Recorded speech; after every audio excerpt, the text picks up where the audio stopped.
and this is Shahida Bawa. So today we are gonna study about economics. Okay economics जो है, जैसे कि notes तुम लोगों को ऑलरेडी स्क्रीन पे दिखाई दे रहे हैं. This is of government book standard 12. So let's start with economics. Economics होता क्या है? सबसे पहले तो अगर किसी को भी इकोनॉमिक्स का मतलब पता है तो प्लीज़ कमेंट में ज़रूर भेजिएगा. नेक्स्ट टॉपिक जब हम स्टार्ट करेंगे तो तुम्हारे कमेंट में जो भी चीज़ें लिखी होगी वो हम पहले डिस्कस करेंगे and then we will go through the next stuff. Okay, so let's start with economics. Economics का सबसे पहले हम देख लेते हैं कि इंडेक्स क्या क्या है जो 12th स्टैंडर्ड में होगा. ठीक है, तो इकोनॉमिक्स में सबसे पहले है introduction to micro and macro economics. Second है utility analysis. Third demand analysis. Third B elasticity of demand. Fourth है सप्लाई एनालिसिस. ठीक है, अब जैसे कि तुम लोगों को स्क्रीन पे ये दिख रहा होगा, इंट्रोडक्शन से लेकर ये जो फॉर्म्स ऑफ मार्केट तक है, ठीक है, ये हिस्सा कवर होता है माइक्रो इकोनॉमिक्स में. All right. और जो index number, national income, public finance in India, money market and capital market, foreign trade off India, ये सारी जो चीज़ें हैं वो होगी मैक्रो इकोनॉमिक्स में. अब तुम लोग सोचते होंगे ये माइक्रो एंड मैक्रो होता क्या है.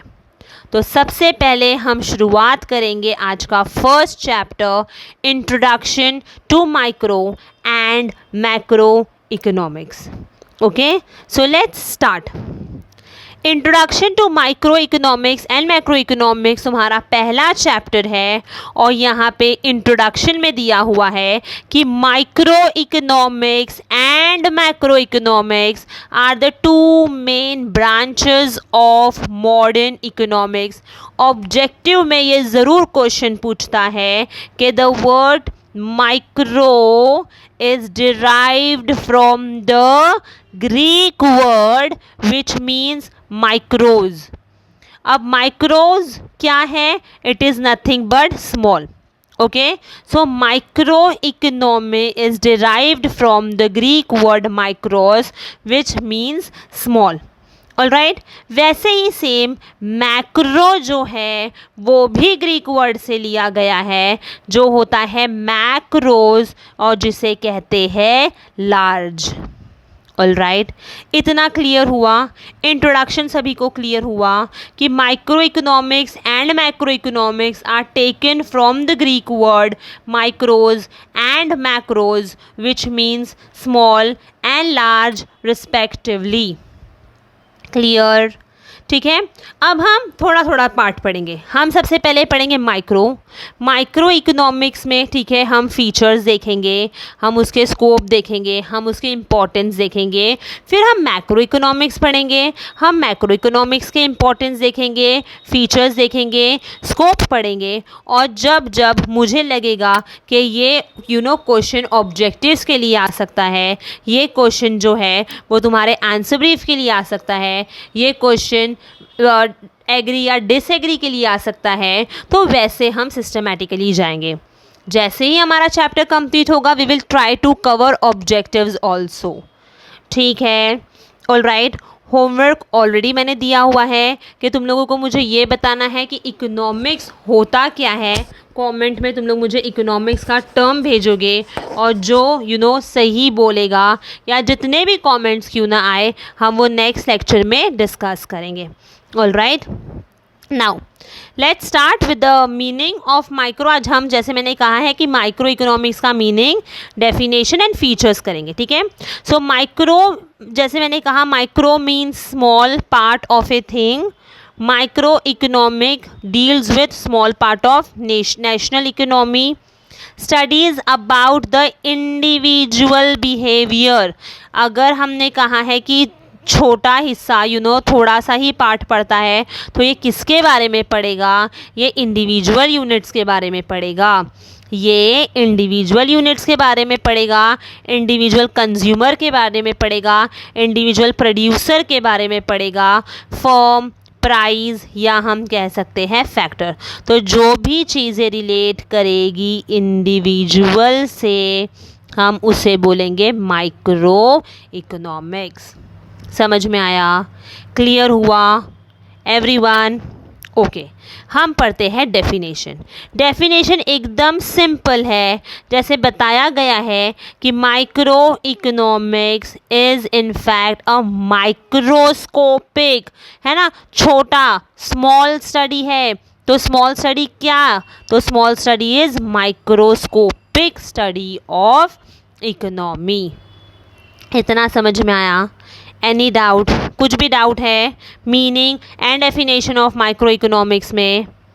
All right, now let's start with the features of micro economics. सबसे पहले हम फीचर पढ़ते हैं। बहुत इंपॉर्टेंट क्वेश्चन है board exams point of view से कि what define micro economics and explain its features. सबसे पहला पॉइंट स्क्रीन पे दिख रहा है, स्टडी ऑफ इंडिविजुअल यूनिट। अभी तो हमने डेफिनेशन में किया था, है ना। डेफिनेशन में हमने क्या किया था? हमने डेफिनेशन में किया था स्टडी ऑफ इंडिविजुअल यूनिट्स, है ना। Micro economic is the study of small individual units, individual firm, price and house hold. Individual units के बारे में ये अच्छे तरीके से पढ़ाई करता है। नेक्स्ट कहता है प्राइस थियोरी। तो माइक्रो इकोनॉमिक्स डील करता है prices of goods and services as well as factors of production. 4 factors of production होते हैं, land, labour, capital and entrepreneur. ठीक है, प्राइस थियरी मतलब एक एक के बारे में ये अच्छे तरीके से पढ़ता है। लैंड के ऊपर मुझे क्या इनकम है, लेबर काम करता है तो उसे क्या मिलता है, मैंने अगर कैपिटल लगाया है तो मुझे क्या मिलेगा, बीइंग एन एंटरप्रेन्योर मुझे क्या प्रॉफिट एंड क्या लॉस है। तो माइक्रो इकोनॉमी स्टडी करता है फैक्टर्स ऑफ प्रोडक्शन, इसलिए इसको क्या कहा गया है, price theory. Fill in the blanks में आता है micro economic studies dash theory. कौन सी theory? Price theory. Clear? Next है पार्शियल। Partial equilibrium.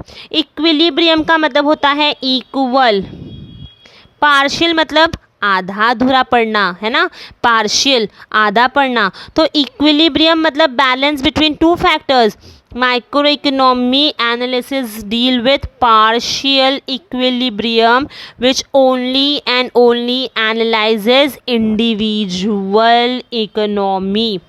सिर्फ और सिर्फ एक एक यूनिट्स के बारे में पढ़ता है, इसलिए इसको कहा गया है पार्शियल इक्विलिब्रियम। सबके बारे में नहीं पढ़ता है ना, यूनिट्स के बारे में पढ़ता है, इसलिए इसको कहा गया है पार्शियल इक्विलिब्रियम।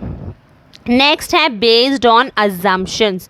सी हर एक चीज़ तो हम अज्यूम करते हैं ना, है ना, हर एक चीज़ अजम्पशन पे बेस्ड है। अब जब हमने अजम्पशंस की बात की है तो अजम्पशंस कौन सा, है ना, अजम्पशंस क्या कि एक पर्टिकुलर कंट्री है उसमें इंडिविजुअल्स जो हैं वो सब के सब एम्प्लॉयड है। ये मैंने क्या कर दिया, ये मैंने अज्यूम कर दिया है ना। अगर वेदर कंडीशन चेंज हो जाएगा तो मेरे डिमांड में बदलाव आ जाएगा, है ना। अगर थोड़ा सा भी रिसेशन चल रहा है तो सेलर अपना प्राइस क्या करेगा, कम से कम कोट करेगा। तो ये सब कुछ क्या है, ये सब कुछ मैं क्या कर रही हूँ, अजम्पशंस पे बेस्ड कर रही हूँ, है ना। तो इसलिए क्या है, अजम्पशन बेस्ड है। क्लियर? इतना समझा। नेक्स्ट कहता है स्लाइसिंग मेथड। अभी एक ब्रेड है, ठीक है, ये पूरा मेरा इकोनॉमी है ना। अभी मैं सिर्फ और सिर्फ इंडिविजुअल के बारे में पढ़ रही हूँ, मतलब मैं क्या कर रही हूँ, स्लाइस कर दी हूँ, आधा पढ़ रही हूँ। तो पूरे इकोनॉमी को मैंने क्या कर दिया, आधे आधे में डिवाइड कर दिया है। इंडिविजुअल के बारे में पढ़ रहा है ना, इंडिविजुअल इनकम के बारे में पढ़ रहा है, भाई इंडिविजुअल डिमांड के बारे में पढ़ रहा है, पूरे को कंसिडर नहीं कर रहा है। इसलिए अगर पूरे को कंसिडर नहीं कर रहा है तो क्या कर दिया इसने, स्लाइसिंग कर दिया। क्लियर? नेक्स्ट है use of marginalism principle. Marginalism मतलब क्या, means change brought in total by an additional unit. जब भी इकोनॉमी में वर्ड आएगा मार्जिनल, तो मार्जिनल का मतलब होता है एडिशनल। मार्जिनल का वर्ड क्या होगा? एडिशनल होगा। ठीक है, तो marginal is nothing but additional. थोड़ा सा भी ऐड किया तो क्या आ जाएगा? चेंज हो जाएगा, है ना। तो माइक्रो इकोनॉमी किसका हेल्प लेता है? वो हेल्प लेता है मार्जिनल एडिशनल यूनिट का। तो मार्जिनल एनालिसिस हेल्प करता है कि जो भी चेंजेस है उसको अच्छे तरीके से पढ़ सको। चेंजेस कौन से? चेंजेस हुए प्रोड्यूसर्स और कंज्यूमर्स के। ठीक है, नेक्स्ट है analysis of market structure. Market कैसी है? मोनोपोली है, मोनोपोलिस्टिक है या परफेक्ट कंपटीशन है? कौन सी मार्केट है उसके बारे में कौन पढ़ेगा? माइक्रो पढ़ेगा ना, इंडिविजुअल पढ़ेगा। ठीक है, अगर मैंने सिर्फ और सिर्फ इंडिविजुअल के बारे में पढ़ा, अगर मैं सिर्फ और सिर्फ ट्रीज़ के बारे में पढ़ती जा रही हूँ तो मेरा स्कोप कैसा होगा? मेरा स्कोप बहुत ही लिमिटेड होगा, क्योंकि मैं कंट्री के बारे में नहीं पढ़ रही हूँ, मैं सिटी के बारे में पढ़ रही हूँ, मैं स्टेट के बारे में पढ़ रही हूँ। तो इसलिए इसका स्कोप क्या है? लिमिटेड है। इतना समझ में आया? होप ये जो टॉपिक था आज का, ठीक है, कि डेफिनेशन क्या है, मीनिंग क्या है माइक्रो इकोनॉमिक्स का और फीचर्स क्या है, ये अच्छे तरीके से समझ में आया होगा।